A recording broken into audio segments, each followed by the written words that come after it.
La précarité d'emploi qui frappe le monde justifie les taux croissants de nombre, les taux croissants, voulais-je dire, des entrepreneurs. Et la République démocratique du Congo n'est pas épargnée. Mesdames et messieurs, bienvenue à cet espace d'interview exclusive. L'invité qui nous reçoit aujourd'hui est un jeune entrepreneur congolais et on l'appelle Janora Mwanza, à qui je dis bonjour et je l'invite à me rejoindre sur ce plateau. Oui, bonjour messieurs les journalistes. Comment vous allez? Oui, je vais bien. Merci d'emblée pour le temps que vous nous accordez pour répondre à quelques de nos questions. Pour commencer, qui êtes-vous et que faites-vous dans la vie? Eh bien, je suis Janora Mwanza. Je suis entrepreneur. Je suis patron d'une entreprise dénommée JM Forever Bar Industrie. Je suis dans la transformation. Vous êtes dans la transformation. Quelle est la matière première que vous transformez en produit fini au sein de JM Forever? Nous transformons des matières agricoles, du genre ananas, la banane, les fleurs de biscuits, ou autrement appelées les fleurs de bissap. Nous transformons les fruits des baobabs, si vous connaissez ça. Des baobabs. Les fruits des baobabs. Et nous transformons la carotte, les concombres. Et ça devient quoi ça devient le jus. Déjà, avec l'ananas, on fait deux sortes de produits.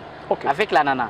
Donc, nous transformons l'ananas en produit fini comme nous appelons le jus d'ananas. Et aussi, nous faisons aussi les yaourts ou soit les dolés à base d'ananas. Même avec la banane aussi, nous faisons des yaourts à base de la banane, la crème à base de la banane. Avec les fleurs de biscuits, nous faisons le jus de biscuits ou soit les jus de, nous appelons les jus de bissap, mais aussi nous pourrons aussi en faire les vins. Les vins, il y a possibilité d'en faire aussi les possibilités de faire les vins alcooliques ou soit les vins sans alcool. Mais en même temps, avec l'ananas, vous savez, lorsque vous consommez l'ananas, vous utilisez seulement la chair. La chair et la peau, vous les jetez. Or, avec la peau de l'ananas, nous pouvons aussi en faire ce que nous appelons la bière ou autrement il y a possibilité d'en faire de la bière. Et absolument. Avec le pot de... Oui. D'ananas. Avec le pot d'ananas. Oui. Les pots d'ananas contient ce que nous appelons de la levure chimique très efficace qui servent à produire de l'alcool.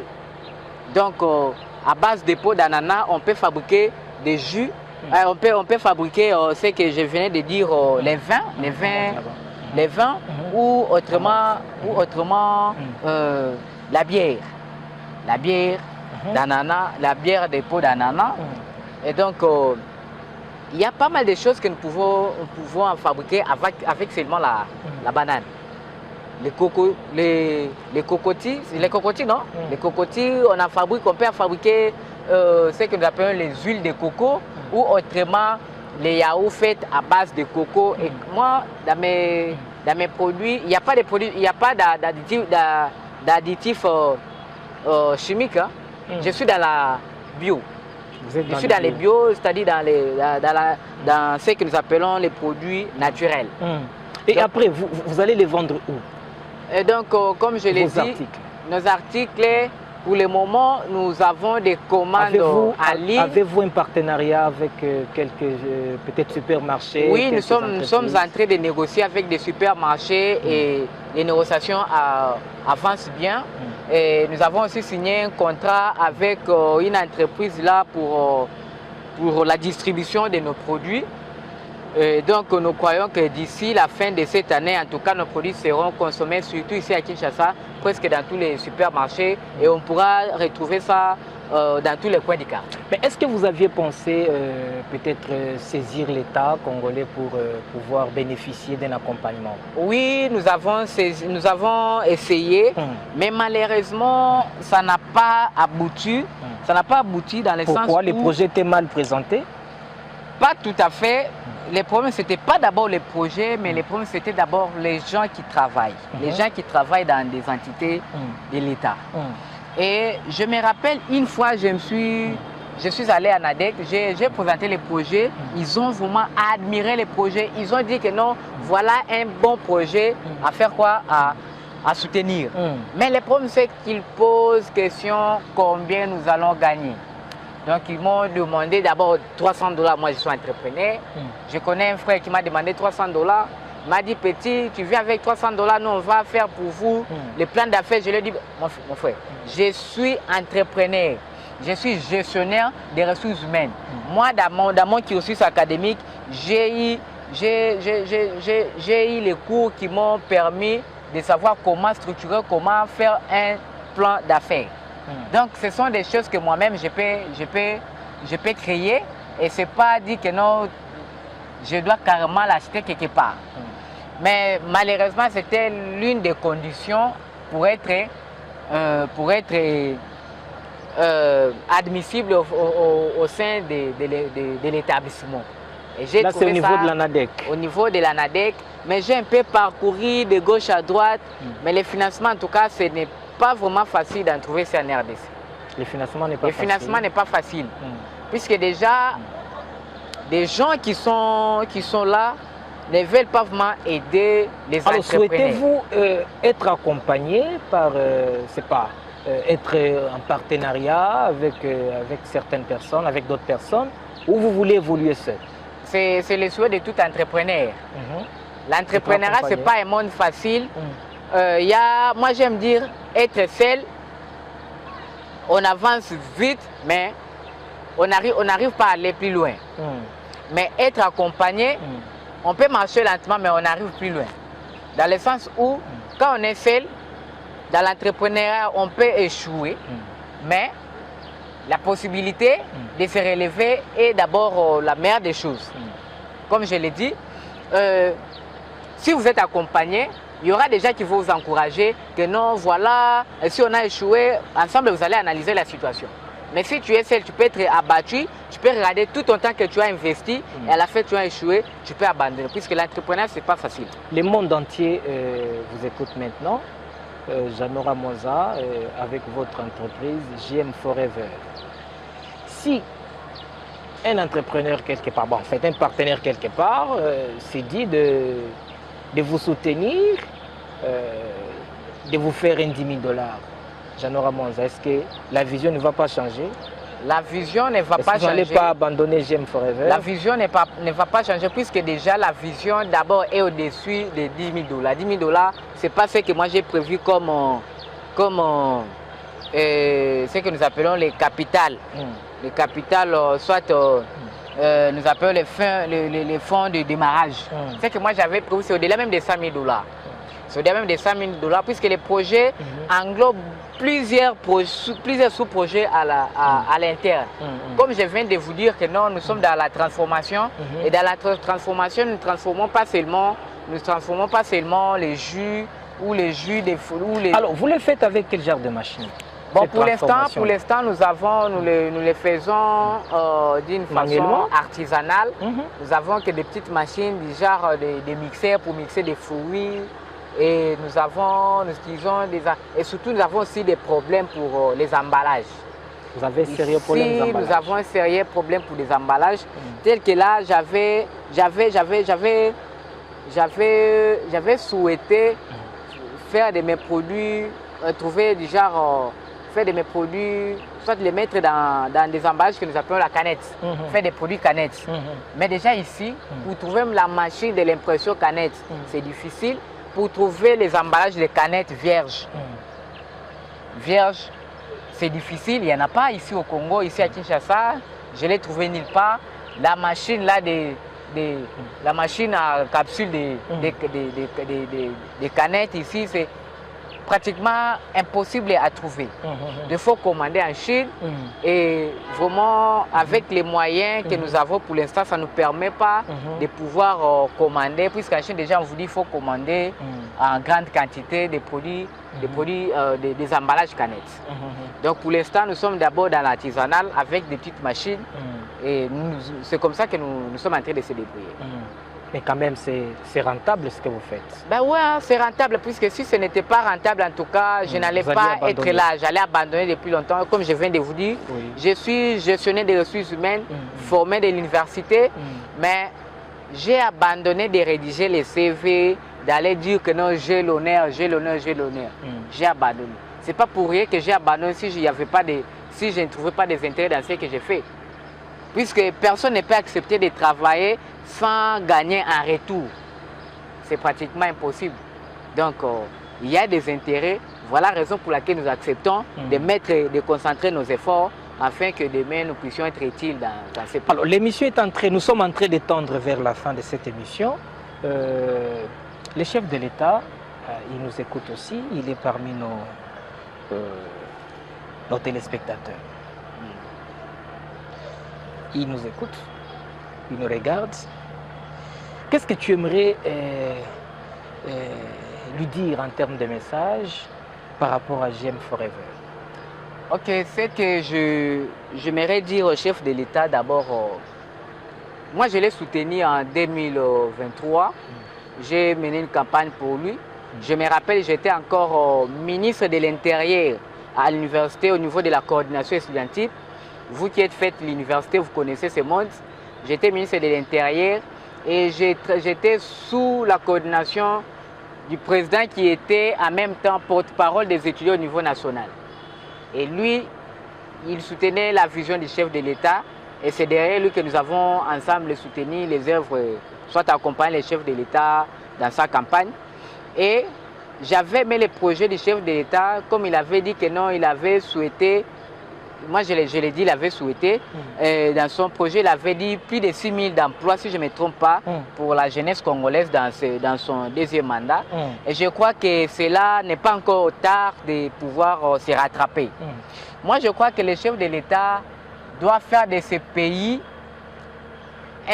doit faire quitter ce pays un pays des ressources naturelles, du genre les minéraux, et les faire amener à un pays des ressources humaines. C'est-à-dire mettre d'abord l'homme au centre de tout. Dans quel sens? Il doit privilégier l'homme, que l'homme soit une ressource qui crée des sous-ressources. Dans le sens où il doit vraiment s'imposer dans l'entrepreneuriat. Pourquoi je dis l'entrepreneuriat? Puisque si seulement les gouvernements, soit les chefs de l'État soutiennent au moins 100 jeunes entrepreneurs, et derrière ces 100 jeunes entrepreneurs, le président peut engager plus de 500 autres jeunes qui vont trouver de l'emploi. C'est bien. Vous êtes allé à l'ANADEC, ça n'a pas été. Vous dites qu'on vous a obligé certains frais. Est-ce qu'on peut recommencer cette question du chef de l'État?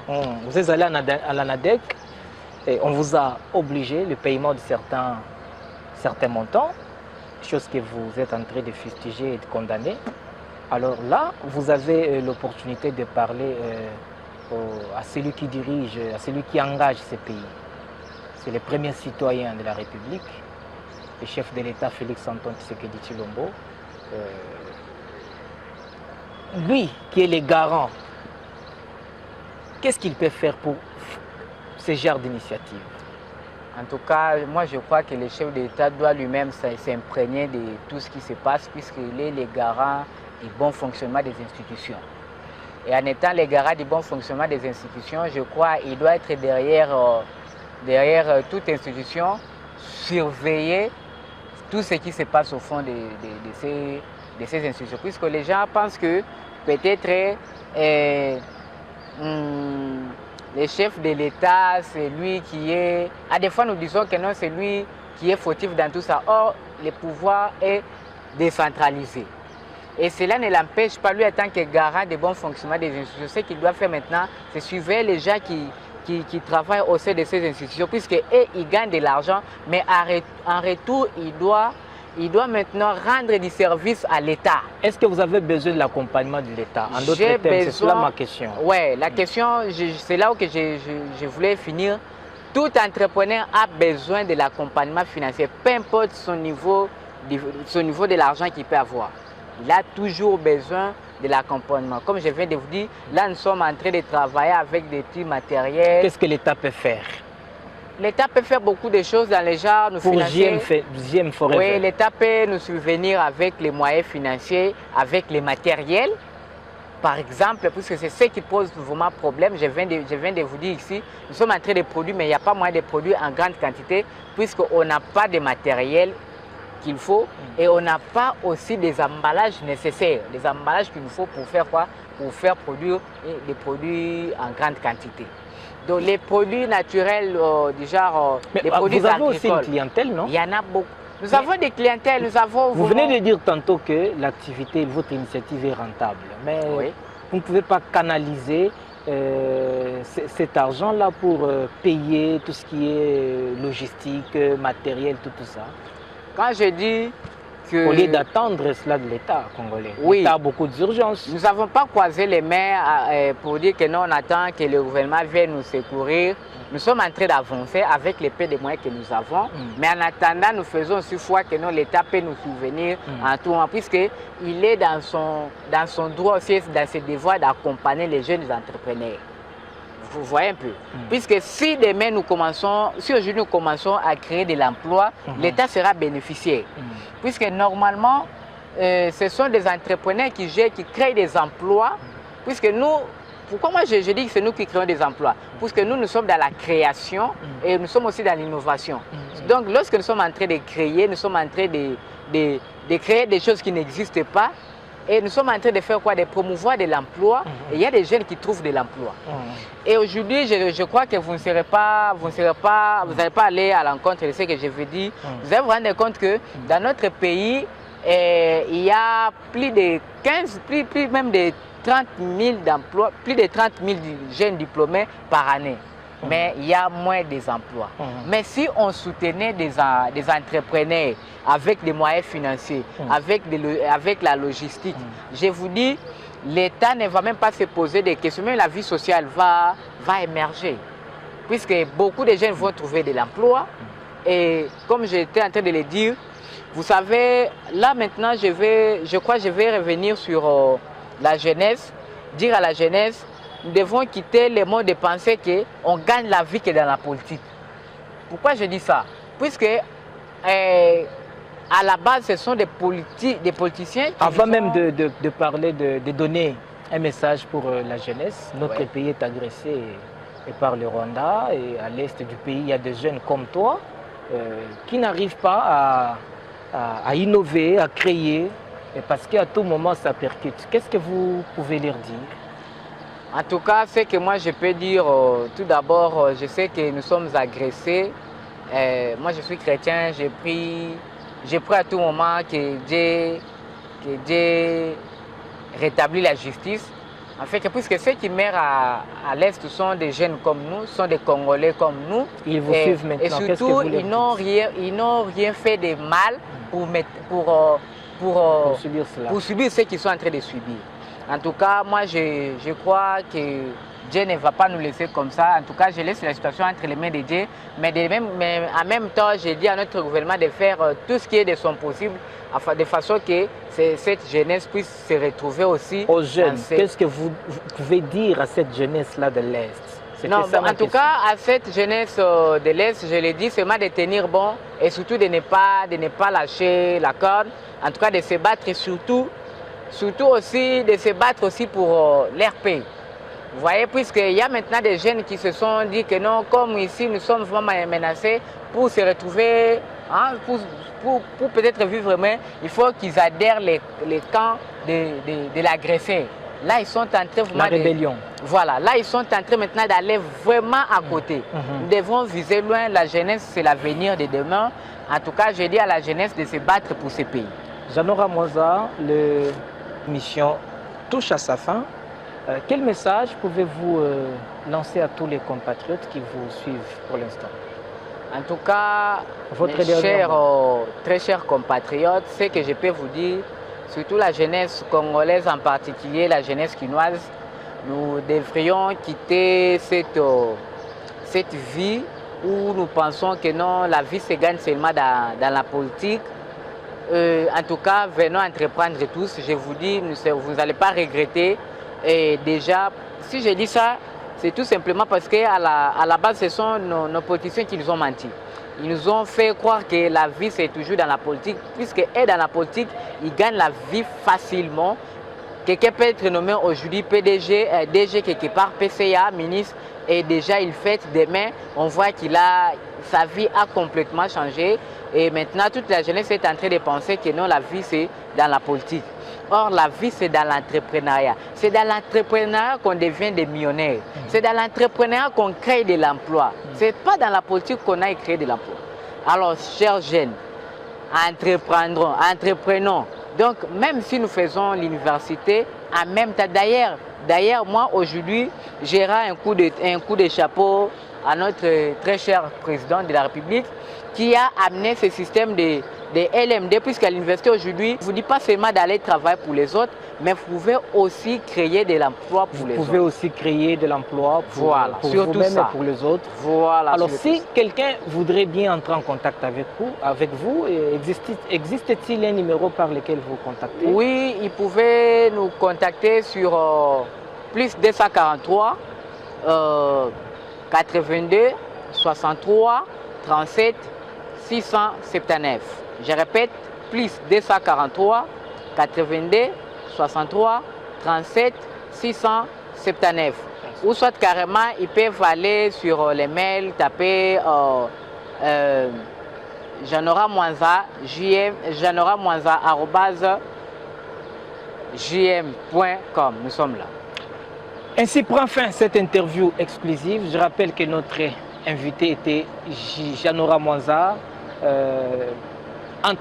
jeune entrepreneur congolais, avec son entreprise JM Forever. Restez connectés.